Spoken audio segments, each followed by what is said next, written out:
Hello साथियों, आपका हमारे जीएस एरिया में स्वागत है। आज हम साइंस के महत्वपूर्ण प्रश्नों को करेंगे। पहले हम कुछ जान लेते हैं। जब मैं आपको एक प्रश्न कराऊंगा तो उसकी डिटेल बताऊंगा और उस डिटेल से आप 4 से 5 क्वेश्चन आप खुद से सॉल्व कर सकते हैं। ये आपसे मेरी गारंटी है।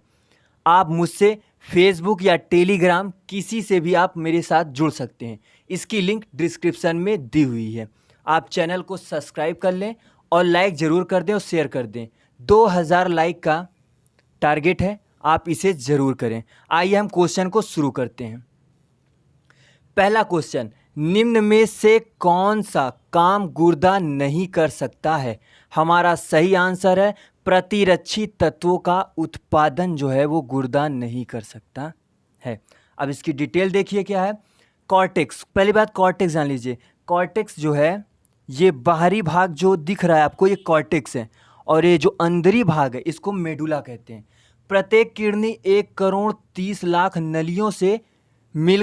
नलियों से मिलकर बनी होती है जिसको नेफ्रॉन कहते हैं और नेफ्रॉन ही किडनी की क्रियात्मक इकाई है। कार्य इसका क्या है? शरीर में उपापचयी अपशिष्ट पदार्थों को बाहर निकालना, रक्त पीएच का नियंत्रण करना, रक्त में परासरणी दाबों का नियंत्रण करना और रुधिर तथा उत्तरद्रव में जल एवं लवणों की मात्रा को निश्चित करना इसका कार्य है। नेक्स्ट क्वेश्चन, मानव वयस्क के मस्तिष्क का वजन होता है लगभग 1200 से 1300 ग्राम होता है। मानव मस्तिष्क के 3 भाग होते हैं। पहला अग्र मस्तिष्क, इसके भी 3 भाग होते हैं, प्रामस्तिष्क, थैलमस और हाइपोथैलमस। दूसरा पश्च मस्तिष्क होता है, इसके 2 भाग होते हैं, सेरिबेलम, मेडुला ऑब्लंगेटा और मेरुरज्जा तीसरा होता है।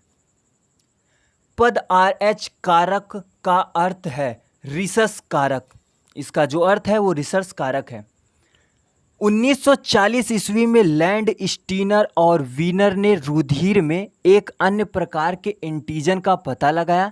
इन्होंने इस एंटीजन की खोज रिसस नामक बंदर पर की थी, इसलिए इस एंटीजन का नाम RH फैक्टर रखा गया। RH फैक्टर के बारे में और जान लेते हैं। RH पॉजिटिव जो होते हैं वो RH पॉजिटिव को देंगे और RH निगेटिव को ही ये ब्लड दे सकते हैं। विलुप्त प्राणियों के अध्ययन को कहते हैं, विलुप्त प्राणियों के अध्ययन को क्या कहते हैं? ये होगा यहाँ पे पैलियोआंटोलॉजी कहते हैं। चौथा सही होगा। इसे रेड बुक डाटा में भी शामिल किया जाता है, ये भी ध्यान रखें। जिन शब्द किसने बनाया था? WL जॉनसन ने बनाया था। जिन एक आनुवांशिकता निर्धारक अथवा विशिष्ट जैविक क्रिया की इकाई है, जिनकी प्राकृतिक ऐसी होती है कि ये पीढ़ियों तक स्थिरता को बनाए रखता है, मतलब एक पीढ़ी से दूसरे पीढ़ी तक हमारी जनरेशन को पहुंचाता है। दर्द निवारक मरहम आयोडेक्स में से किसकी गंध आती है? मिथाइल सैलिसिलेट की आती है। मिथाइल सैलिसिलेट की गंध आती है। विटामिन B12, ये B12 है। B12 में कोबाल्ट की मौजूदगी को सर्वप्रथम किसके द्वारा सिद्ध किया गया था? स्पेक्ट्रोस्कोपी के द्वारा सिद्ध किया गया था। विटामिन B12 को साइनोकोबालामीन कहते हैं। इसमें कोबाल्ट शब्द छिपा होता है, इसमें कोबाल्ट पाया जाता है। अब हीरे का 1 कैरेट किसके बराबर होता है? हीरे का जो 1 कैरेट है वो 200 ग्राम के बराबर होता है। नींबू का खट्टा स्वाद किसकी उपस्थिति के कारण होता है? नींबू का खट्टा स्वाद जो है साइट्रिक एसिड की उपस्थिति के कारण होता है। नींबू के रस में लगभग 5% साइट्रिक एसिड होता है, जिसके कारण नींबू का स्वाद खट्टा होता है।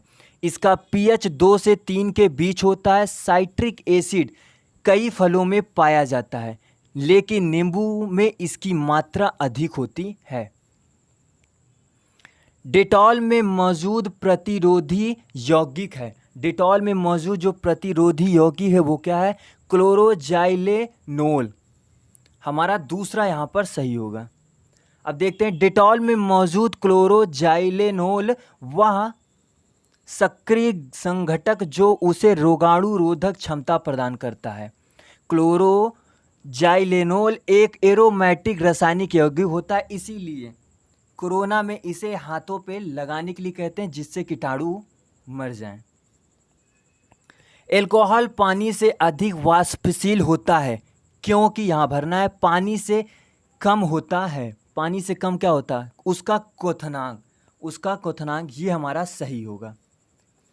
देखिए अब इसके बारे में, पे एल्कोहल मतलब इथेनॉल और कई अन्य सामान्य एल्कोहल जल की तुलना में अधिक वाष्पशील हैं, क्योंकि ये कम ध्रुवीय हैं। इस प्रकार जल की तुलना में एल्कोहल का वाष्प दाब अधिक और क्वथनांक कम होता है। आप पहले एक बात और जान लें, अगर आप किसी भी चीज़ की तैयारी करते हैं या किसी भी सब्जेक्ट को डिटेल से पढ़ना चाहते हैं, तब भी आप हमारे चैनल को सब्सक्राइब कर लें, हम डिटेल्स पढ़ाते हैं। मैथ हम आपको 12,000 क्वेश्चन मैथ का हम आपको जल्द ही शुरू करने वाले हैं। आप ज्वाइन हो जाइए हमारे साथ और जुड़ जाइए। अब देखिए, न्यूटन मीटर NM है, ये न्यूटन मीटर निम्नलिखित में से किस भौतिक राशि का SI यूनिट होता है? बल आघूर्ण का होता है। ये आघूर्ण होगा, यहाँ पे बल आघूर्ण, ये बल आघूर्ण है, हमारा दूसरा सही होगा।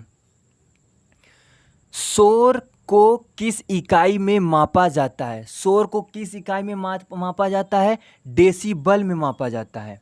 इसके बारे में जानिए। ध्वनि की मात्रा तीव्रता को डेसिबल डीबी नामक इकाई में मापा जाता है। आमतौर पर 0 से 140 तक का पैमाना होता है। डेसिबल में जितनी ऊंची संख्या होगी, शोर भी उतना ज़्यादा होगा।